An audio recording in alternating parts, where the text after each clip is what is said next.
The stallion planted its hooves at the edge of the canyon and refused to move. King Aldrich yanked the reins hard enough to cut leather into his palms, but the animal locked its legs, nostrils flaring, and threw its massive head sideways like something down in that darkness had grabbed hold of its brain. What happened in the next 72 hours would become Thornvale legend, a story whispered about for decades in every tavern from the capital to the coastal cliffs. Because that horse wasn't afraid. It was trying to tell the most powerful man on the continent something he'd spent 4 years refusing to hear. Let me back up. Aldrich wasn't born a king. He seized that title at 23 with a sword in one hand and a treaty in the other, unifying 5 warring provinces under a single crown. Broad-shouldered, scarred across his left cheek from a blade that nearly took his eye, he ruled with a voice that made generals flinch. But here's the thing nobody tells you about Aldrich. The man had a weakness, 2 of them actually, and they were small, real small, twin boys. Omega-born, named Soren and Leith. In a kingdom where alphas held every seat of power and omegas were considered property in all but legal name, Aldrich's twin sons were born with the wrong designation. His own council told him to hide them, send them to a monastery, declare them dead. One advisor, a sharp-jawed lord named Fenwick, actually said the words out loud at the long table. Omega heirs weaken the bloodline. They invite conquest. Aldrich stood up from his chair so fast it cracked against the stone floor. He grabbed Fenwick by the collar and dragged him halfway across the table, scattering goblets and maps. "Say that again," he said, voice low, almost a whisper. "Say it about my sons one more time, and I'll remove your jaw so you never say anything again." Fenwick didn't say it again. Not to the king's face, at least. But here's the part that matters. 4 months later, on a warm night in early autumn, the twins vanished from their beds. No sign of forced entry, no ransom note. The guards posted outside the nursery were found unconscious, drugged with something slipped into their evening water. Aldrich tore the castle apart. I mean physically. He ripped tapestries off walls.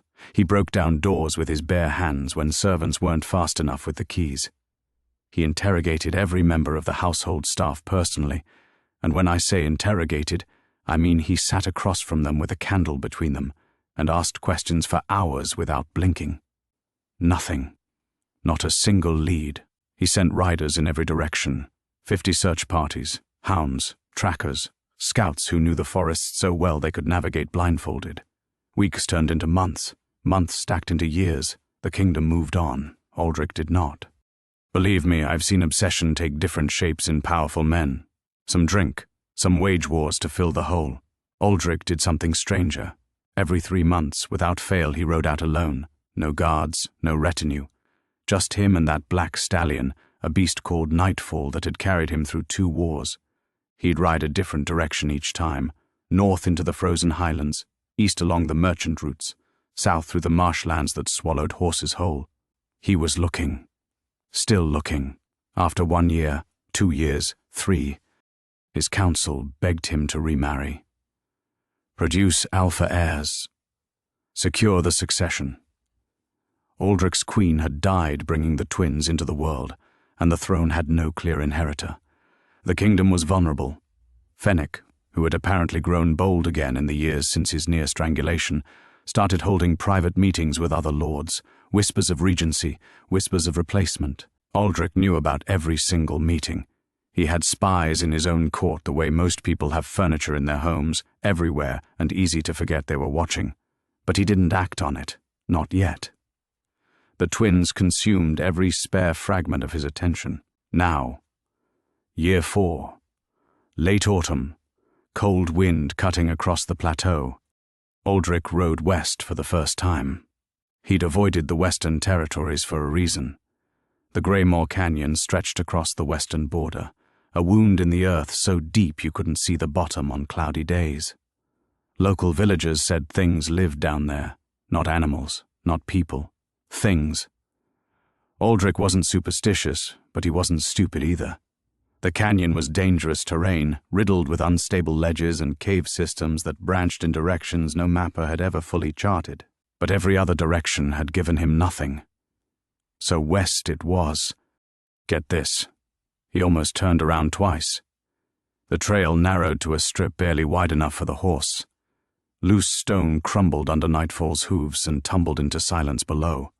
Aldrich leaned forward in the saddle, eyes scanning the canyon rim for anything, a campfire scar, a footprint, a scrap of cloth. The same ritual he'd performed 100 times in 100 different locations. And then Nightfall stopped, not slowed, stopped, planted, locked, immovable. Aldrich kicked, he pulled. He commanded in the voice that made generals and foreign kings and entire armies comply without hesitation. Nightfall didn't budge. The horse turned its head and stared down into the canyon with an intensity Aldrich had never seen from the animal. Ears pinned forward, muscles trembling. Not fear. Focus. Aldrich swung down from the saddle. His boots hit the gravelly edge and he knelt, one hand on the ground for balance, and looked where the horse was looking. Below, maybe 200 feet down, a narrow shelf jutted out from the canyon wall. On it, partially hidden by an overhang of rock, was a structure, not natural. Wooden planks lashed together with rope, a lean-to. Beside it, the blackened circle of a long-used fire pit. Someone was living down there. His jaw tightened. He stood up. He pulled a coil of rope from his saddlebag, looped it around a boulder, and without a second of hesitation started lowering himself over the edge. I swear this happened. The king of 5 provinces, no armor, no guards, no backup, climbing down a canyon wall on a rope he'd packed for tying down supply bundles. One slip and the throne goes to Fennec and whatever puppet council he'd assembled. Aldrich didn't care.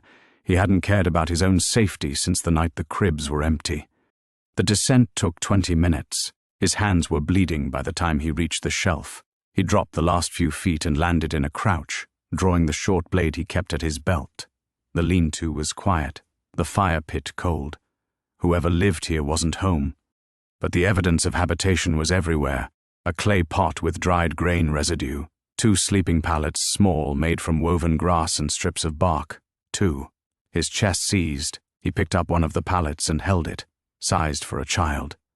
A child around, say, 7 or 8 years old. He set it down gently, like it was made of glass. Then he heard the rocks shift behind him. He spun. 2 small figures stood at the far end of the shelf, where a narrow crack in the canyon wall opened into darkness.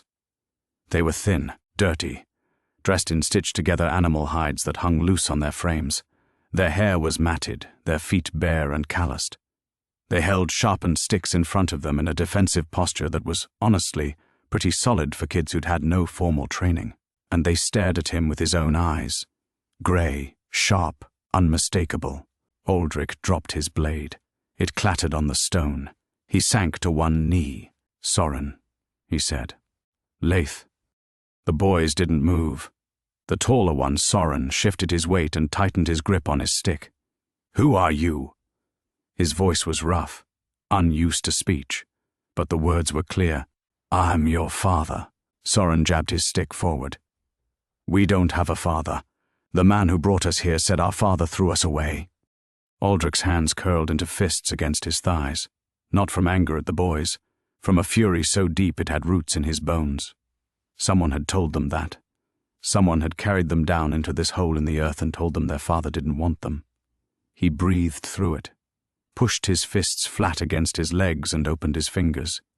The man who brought you here lied, Aldrich said. I've been looking for you every day for 4 years. Leith, the smaller twin, lowered his stick an inch, just an inch. His eyes moved across Aldrich's face, stopping at the scar. You have a cut, Leith said. I do. How'd you get it? A man tried to kill me. I didn't let him. Now here's where it gets complicated. Because Aldrich couldn't just scoop up his sons and climb back up the rope. First, the boys didn't trust him. They'd survived alone for at least a year, maybe more, based on the sophistication of their shelter.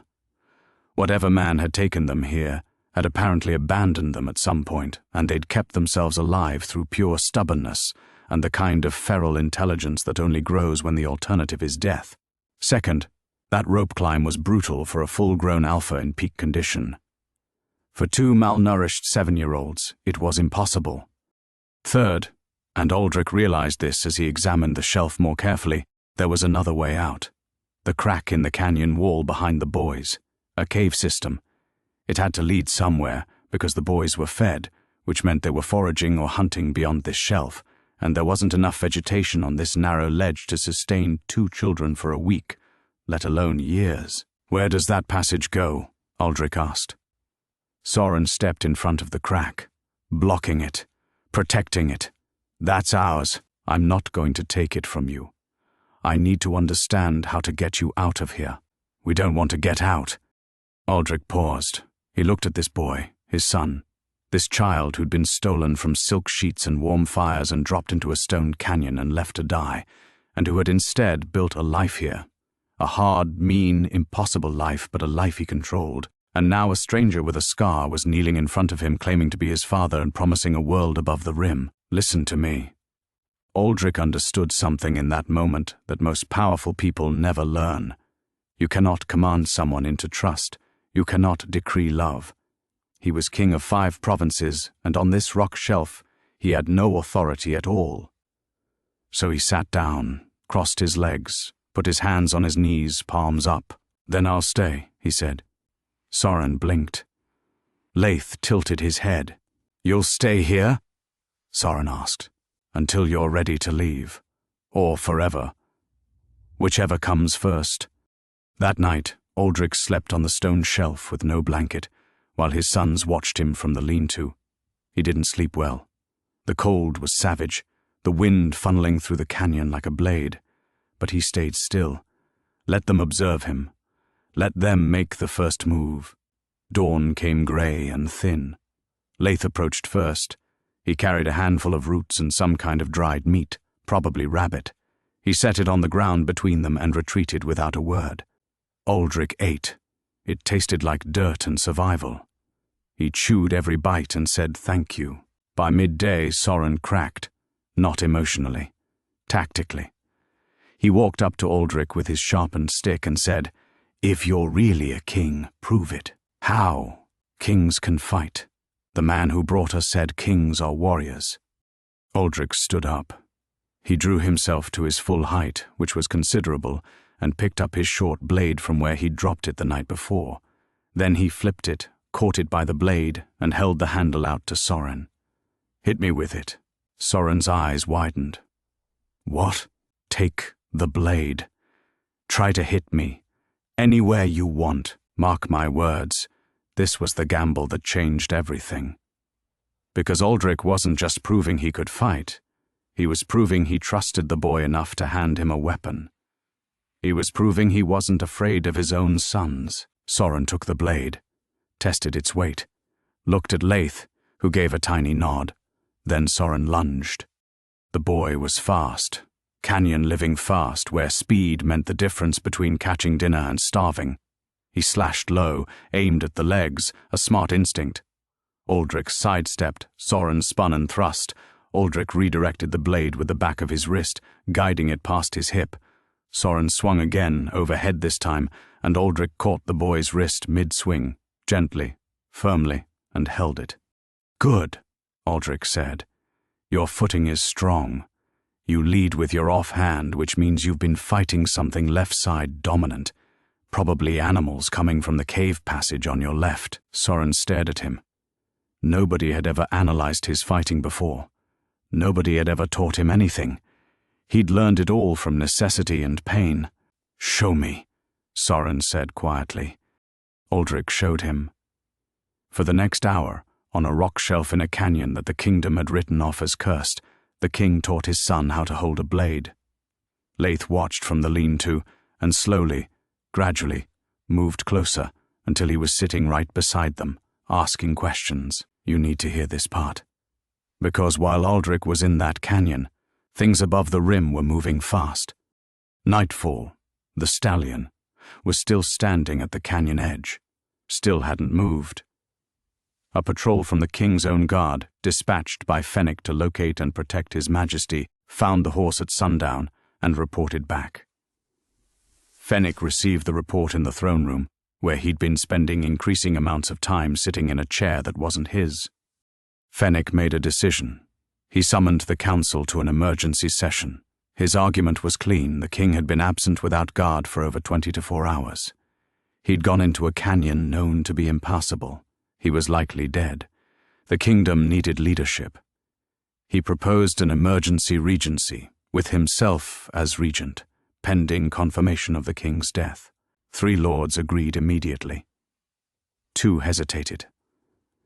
One, a woman named Thyra, who'd served Aldrich since the Unification Wars, stood up and said, "The king isn't dead until I see a body." "By then it may be too late," Fenwick said.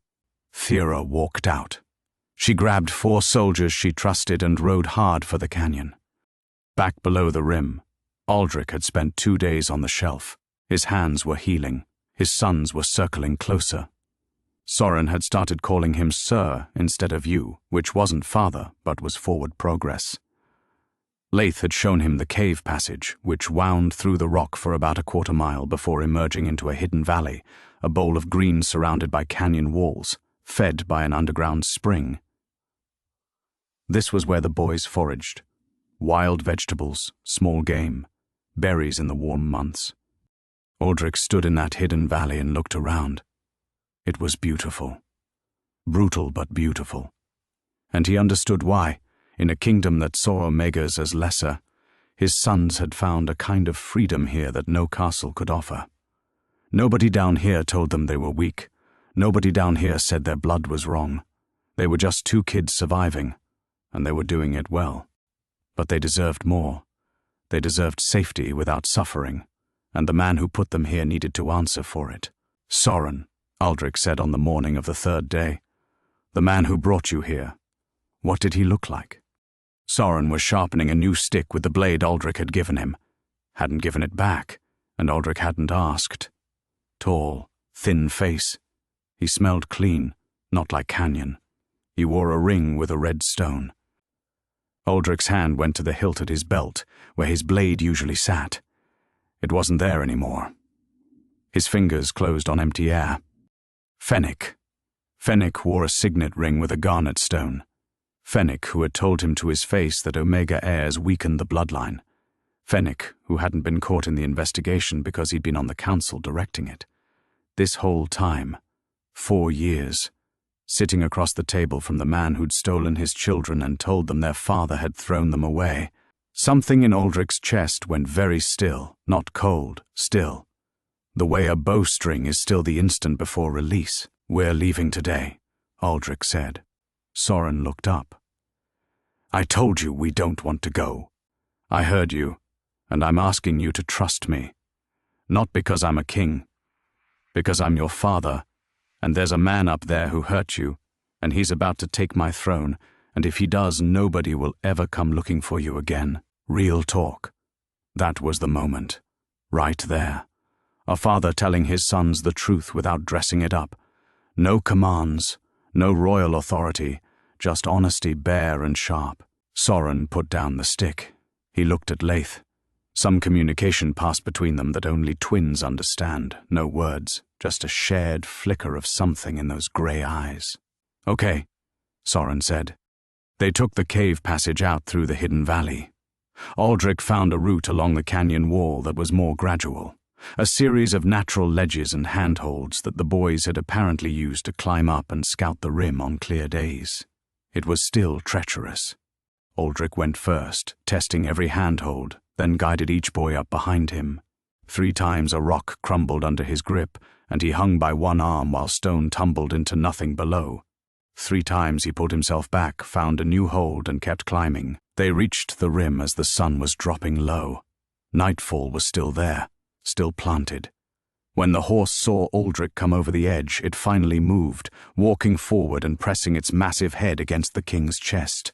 Then it lowered its nose to the 2 boys, sniffed them, and stood between them and the canyon edge, guarding them, the way it had guarded Aldrich through 2 wars. Trust the process here. Thyra arrived with her 4 soldiers just as Aldrich was pulling Leith onto the plateau.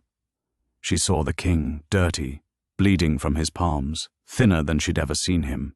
standing between two small, wild-looking children on the edge of a canyon that was supposed to be his grave. "Your Majesty," she said, and her voice cracked. "Thyra, how far has Fennec gotten?" She straightened. "Back to business. Emergency regency session. He had 3 lords when I left. He'll have more by morning." Aldrich lifted Soren onto Nightfall's back, then Leith. The boys gripped the horse's mane with fingers that were strong from 4 years of gripping rock. "Then we ride tonight," Aldrich said. They covered the distance to the capital in 7 hours. Aldrich rode with both boys in front of him, his arms around them and his hands on the reins. Thyra and the soldiers flanked them. Nobody spoke. The boys fell asleep against their father's chest somewhere around the 3rd hour, and Aldrich held them tighter and rode faster. They reached the castle gates at dawn. The guards saw the king and nearly dropped their weapons. Word spread through the halls faster than fire. By the time Aldrich walked through the throne room doors, still covered in canyon dust, one son holding each hand, the full council was assembled. And Fennec was sitting in the king's chair. He stood up fast, knocked a goblet off the armrest. His face went through 5 expressions in 2 seconds: shock, fear, calculation, composure, and finally the faintest hint of contempt when his eyes dropped to the 2 small figures at Aldrich's sides. "Your Majesty," Fennec said, "we feared you were lost. I was merely maintaining order in your absence." Aldrich walked forward, every step deliberate. The council members moved aside. The room was dead silent. He stopped 3 paces from the throne. From Fennec. "Soren," Aldrich said, "is this the man?" Soren looked up at Fennec, at the thin face, at the hand where a garnet ring glinted in the morning light. The boy's chin lifted, canyon steel in his spine. "That's him." Fennec's composure broke, just for a heartbeat. His eyes darted to the door, calculating distance, measuring his chances. Then he straightened and tried one last play. The word of an Omega child against a lord of the realm. This is beneath the dignity of this council. That was the 3rd time. The 3rd and final time that belief left his mouth. Omega, lesser, beneath. Aldrich stepped forward and took the garnet ring off Fennec's finger. Didn't grab his hand, didn't yank. Just reached out, slid it off, and held it up so the whole room could see it. "My sons survived 4 years alone in the Greymore Canyon," Aldrich said. "They built shelter. They fed themselves. They fought off animals and cold and darkness. They did this at 4 years old, with no training and no help." He dropped the ring on the stone floor. It bounced once with a sound that cut the quiet. "Tell me again what an Omega can't do." Fennec opened his mouth. Nothing came out. His jaw worked, but the words had dried up, and you could see it in his eyes the exact moment he realized that every argument he'd ever built was standing in front of him, wearing animal hides with canyon dirt on their faces, and absolutely refusing to be ashamed. Thyra stepped forward with 2 soldiers. They took Fennec by the arms. He didn't resist. The fight had gone out of him the way air goes out of a punctured water skin all at once and irreversibly. As they led him past the twins, something unexpected happened. Fennec stopped. The soldiers tensed. Aldrich's hand went to his belt, but there was no blade there. Soren still had it. Fennec looked down at the boys, and for one moment, just one, the contempt faded from his face. What replaced it was something harder to name. Not quite regret, more like recognition. He'd underestimated them. Completely, fatally underestimated them. And in that recognition was something almost approaching respect, though it came 4 years and a lifetime too late. "You survived," Fennec said quietly. Then the soldiers moved him forward and out the door. Aldrich knelt in front of his sons in the middle of the throne room, in front of every lord and advisor and guard who'd spent 4 years treating the missing twins as a political problem rather than a tragedy. He put one hand on each boy's shoulder. "I need to tell you something," he said, "and I need you to hear it, not as a royal decree, not as a command, just as the truth from your father." Soren and Leith waited. "You are not lesser. You were never lesser. Your designation doesn't define your strength. You defined it yourself on that canyon shelf. And anyone in this kingdom who tells you otherwise will answer to me, and if I'm not around, they'll answer to you, Because I've seen what you can do, and honestly, I think you're scarier than I am." Leith smiled for the first time, a small one, barely there. But enough. Aldrich stood up. He faced the council. The room was full of men and women who'd spent years building a power structure around the idea that Omegas couldn't lead, couldn't fight, couldn't rule. And standing in front of them was a king who just climbed out of a canyon with 2 Omega sons who'd outsurvived every soft lord in this room. "These are my heirs," Aldrich said. "Both of them. And here's the thing. Nobody argued. Not one person in that room opened their mouth to object. Because what do you say? What possible argument do you make against 2 children who walked out of hell on their own feet? Before I finish this, if this story hit you somewhere, if you felt that moment when Aldrich sat down on the rock and said, "Then I'll stay," do me a favor. Hit subscribe. That's it. Just one click. Because I've got more stories where this came from. Stories about people who refuse to be what the world tells them they are. And I think you might be that kind of person too. Here's how it played out. Fennec stood trial. The evidence was overwhelming. His personal guard admitted under questioning that they'd carried the twins to the canyon under Fennec's orders, with instructions to leave them in a place they'd never be found. The original plan, and this part makes my blood go cold, was to leave them on the canyon floor where they'd never survive. But the guard who carried them down couldn't do it.